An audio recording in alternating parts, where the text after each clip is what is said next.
Pasan de las 8 de la mañana, seguimos en Desayunos Informales y como les decíamos, el Ministerio de Ganadería y varios integrantes del Poder Ejecutivo se reunieron el miércoles pasado en una nueva mesa de trabajo con sectores agropecuarios, de las gremiales agropecuarias y también con el movimiento Un Solo Uruguay para tratar los reclamos que vienen haciendo desde hace unos meses. Estamos con el ministro de Ganadería, Enzo Benech. Buenos días, gracias por venir, Benech. Buenos días. ¿Cómo le va, ministro? ¿Bien? Muy bien, ¿y ustedes? Es un Bien. gusto estar con ustedes. Muchas gracias. Muchas Bueno. gracias. Agarraron en enero con un fierro calentito así. Eso le iba a decir. Se lo pasaron. Momento complicado para agarrar ese ministerio. Mira, en realidad yo era el subsecretario. Sí. Por lo Sí. tanto, la complicación ya la traía. Pero nosotros ya habíamos hablado con usted por este tema de los chips en los perros, temas mucho más light. Mirá que también me pagaron bastante con Bueno, eso. también hubo una polémica importante, pero bueno, era más llevadero que esto, Sí, ¿no? bueno, son distintos. Son distintos. Y bueno, ¿cómo estuvo la reunión? Fue más tranquila que la primera. Mira, en realidad esta fue la tercera, ¿no? La tercera, es verdad. ¿Verdad?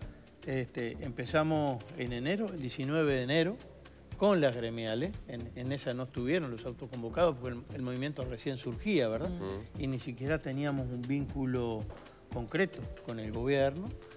A partir de la presentación de una nota al presidente de la República, tuvimos los nombres, hicimos la segunda reunión, pero en la primera y en la segunda reunión ya anunciamos una serie de medidas, porque obviamente veníamos trabajando nosotros, obviamente que sabemos de las dificultades que enfrenta el sector agropecuario y algunos rubros específicamente. Así, en eso, 19 de enero y creo que fue 23 de febrero la segunda, ahí ya fueron 10 medidas de apoyo a distintos sectores. Y la última reunión, que fue este miércoles, fue la tercera, donde empezamos, yo diría que a trabajar un poco distinto, ¿verdad? Pasamos de, como gobierno, a decir lo que estábamos haciendo, la propuesta, a la evaluación de las medidas, ¿verdad?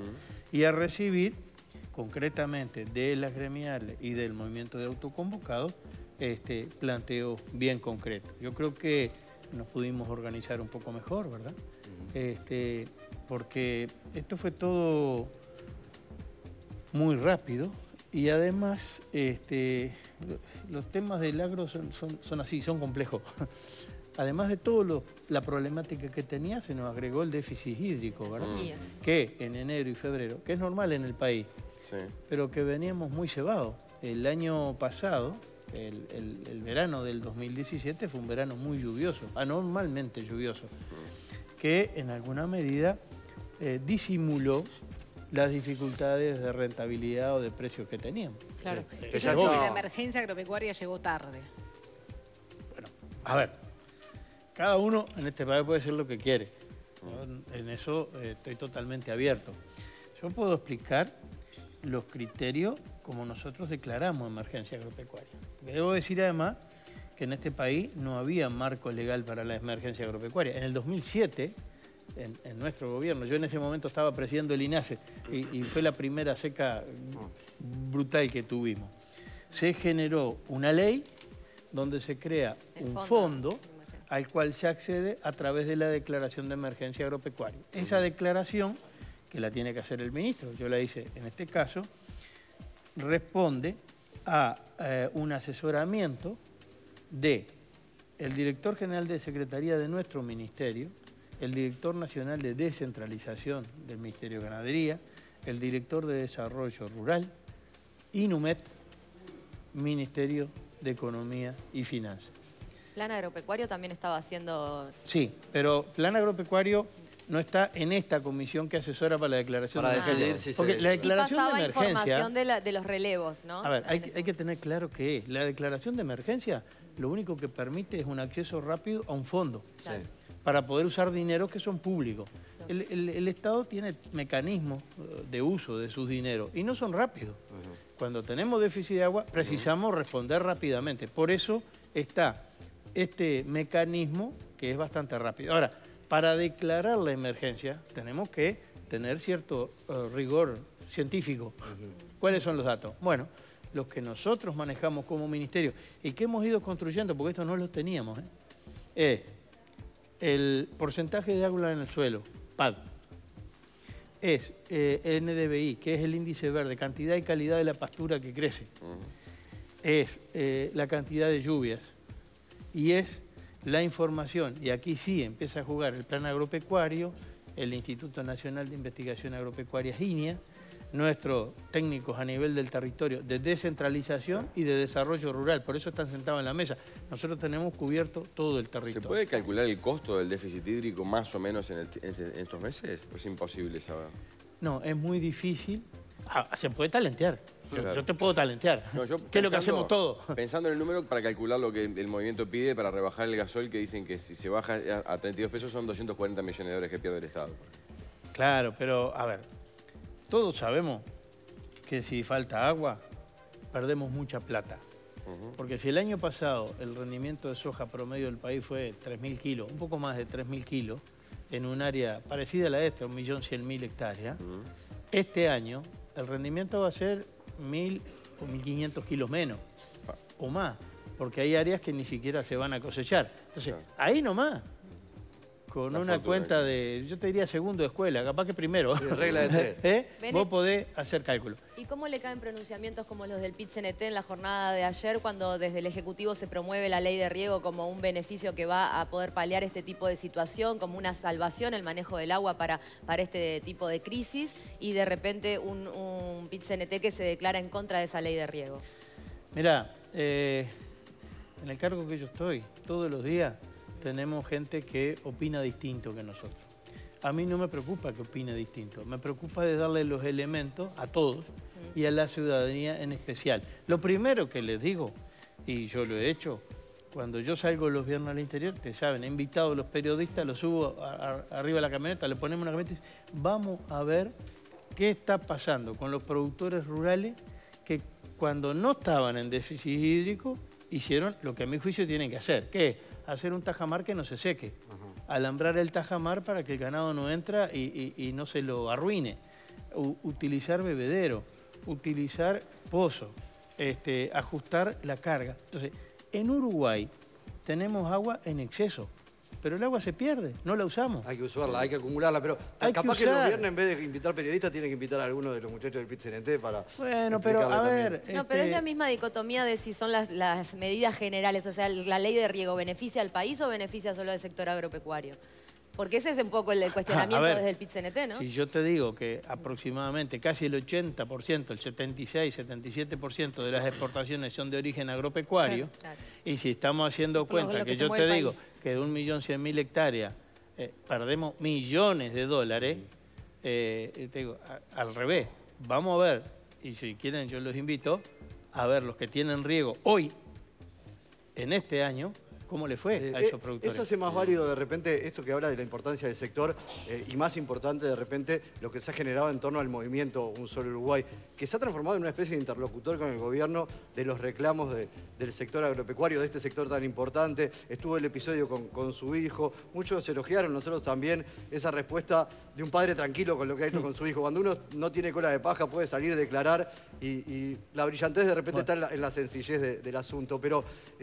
¿cómo ve la valoración de la ciudadanía que la ciudadanía está haciendo del movimiento? Ayer se conocieron encuestas de cifra que muestran que mucha gente lo conoce y que poca gente entiende que el gobierno ha reaccionado de manera adecuada. El propio contacto con su hijo que lo hace, usted decía hace un rato, yo sé que es una realidad que hay una base en los reclamos que están Para la planteando. gente que no sabe, digo, el hijo de Bennett es parte del movimiento Un Solo Uruguay. ¿Sabés que ni siquiera sé? pero a mí no me tiene preocupado eso. No. Es al revés, es al revés. A mí lo que me preocupa enormemente, y por eso rescato la validez de la última reunión que tuvimos, es que vengan con documentos, que vengan con información y que tengamos como gobierno capacidad de dar respuesta. Pero es real el reclamo. No es novedad que el sector agropecuario está pasando por un momento de dificultades, porque si no fuera así, ¿para qué sacamos 10 medidas concretas desde el gobierno donde yo trabajé de apoyo a los lecheros, a los arroceros? Pero Astori manifestó que no es la única preocupación del gobierno, más allá de que usted habla del porcentaje que por eso implica, no se le da más tampoco. Claro. A ver, yo no digo que sea la única, pero yo soy ministro de Ganadería, Agricultura y Pesca, soy agrónomo, he vivido toda la vida de esto. Entonces, ¿de qué me tengo que ocupar yo? De las cosas de mi cartera. Por algo somos un gobierno. y esto no se resuelve, no es fácil, no es fácil, porque además hay otra condicionante y que la mayoría de la gente se olvida o no se da cuenta, a mí me parece. Somos un país chiquito, 3,5 millones de habitantes. Producimos 10 veces más de lo que podemos comer y tenemos que venderlo al mundo. Y en el mundo, el que pone el precio es el que compra. Y le importa nada si acá hay autoconvocados, hay gremiales rurales o hay un ministro de Agricultura. No, el mundo paga lo que entiende correcto y exige. Y eso no nos podemos olvidar, ¿verdad? Sí. Sumado a lo que dijeron ellos de los autoconvocados de Un Solo Uruguay, ayer el secretario general del PIT-CNT, Marcelo Abdala, en el acto del PIT-CNT en el marco del paro, dijo: ¿qué son los autoconvocados? ¿De dónde salió ese movimiento? Siempre hay una perspectiva política, esto no es un movimiento espontáneo. ¿Cuál es su opinión, y más teniendo a su hijo en el movimiento? Primero, yo te reitero, no sé si está mi hijo o no está mi hijo. ¿Cómo no sabe? ¿No le preguntó? preguntó? Y no me importa. A ver, no es el hecho, a mi juicio, no, la verdad no es importante. Insisto, yo crié a mis hijos para que piensen con cabeza propia. Si está, es más, yo vi algunos comentarios públicamente y obviamente que hablo con mi hijo. Pero no me corresponde a mí hacer valoraciones de movimiento. Es decir, Uruguay es un país de una riquísima institucionalidad. Tenemos gremiales que tienen más de 100 años. Asociación Rural del Uruguay, Federación Rural, Cooperativa Agraria Federada, Comisión Nacional de Fomento Rural, Asociación de Cultivo de Rural. Todas esas están sentadas a la mesa, en todos los institutos. Y yo fui presidente de dos, del INASE y del INIA. Entonces, si sale una actividad nueva, es que estas gremiales no están representando eso. Sí. Ahora, y escuchémoslo. Sí, está bien. ¿Cuál es el problema? Capaz que no habla de política con su hijo, pero sí le dice: che, papá, está embromada la cosa acá. Estamos complicados con los costos, estamos complicados. Pero por supuesto. No. Eso lo entiende y usted lo sabe, digamos. Pero ¿y por qué estoy trabajando en esto y por qué estoy apoyando y promoviendo medidas? Porque está complicado. Claro. Sin duda que ministro, está. una última pregunta, porque le llamó mucho la atención a todo el país, al movimiento más que nadie, pero a todo el país, cuando en una cadena nacional que iban a hablar de esa situación no estaba ni Vázquez ni usted como ministro y estaba Fernando Vilar. ¿Ahí sí sabía o no sabía que iba a estar él? Sí, sabía. ¿Por qué eligieron a Fernando Vilar? Sabía. Yo soy parte de un poder ejecutivo, ¿verdad? Y esa fue una respuesta desde el gobierno, en realidad, a la sociedad. ¿Sabe qué? Yo no sé si está bien, está mal, y sea una discusión bárbara. En general yo por lo menos me considero que yo no soy un buen comunicador. Y explicar las cosas no es sencillo. Yo intento hacerlo lo mejor posible, trato de escribirla, tratamos de usar los mejores medios. Ustedes son muchos mejores medios que nosotros. Pero Fernando yo soy Vilar agrónomo. no escribió la declaración. ¿No fue Fernando Vilar quien escribió la declaración. No, era alguien que leyera el teleprompter. yo fui uno de ellos. Alguien que No, leyera. yo fui uno de ellos. Claro. Y no tengo ningún empacho en reconocerlo. Lo revisamos. Porque ahí precisamos llegar a la ciudadanía en general de una forma que se entienda, ¿verdad?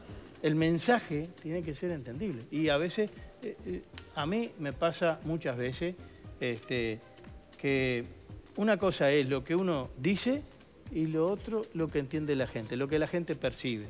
Y es difícil. Sí, igual entonces, la gente yo no parecía sé si que esto está nadie bien lo o está estaba mal. escuchando lo que decía, No, era Vilar. porque todo el mundo estaba tratando de entender qué hacía Vilar, las redes sociales explotaban y uno dice, en vez de estar escuchando lo que dice, está todo el mundo escribiendo qué hace Vilar. Fue trending topic. Es una discusión igual para los encargados de comunicación. De comunicación, del no, gobierno. bueno, pero como No, ministro que sí estuvo la declaración. En realidad, lo que tú decís, yo lo comparto totalmente. Discutamos la información, discutamos la cifra. Y no la forma. ¿Quién la dice? Le ponemos otra cara, a Vilar, no sé, le ponemos lentes, le ponemos bigote. Estaba casi disfrazado de Vázquez. Me parece que no es eso lo importante. Por lo menos para mí no es eso lo importante. No era eso lo que tuvieron en cuenta. Muy bien, Enzo Benech, muchísimas gracias por acompañarnos. Gracias, Gracias. Es momento de actualizarlo.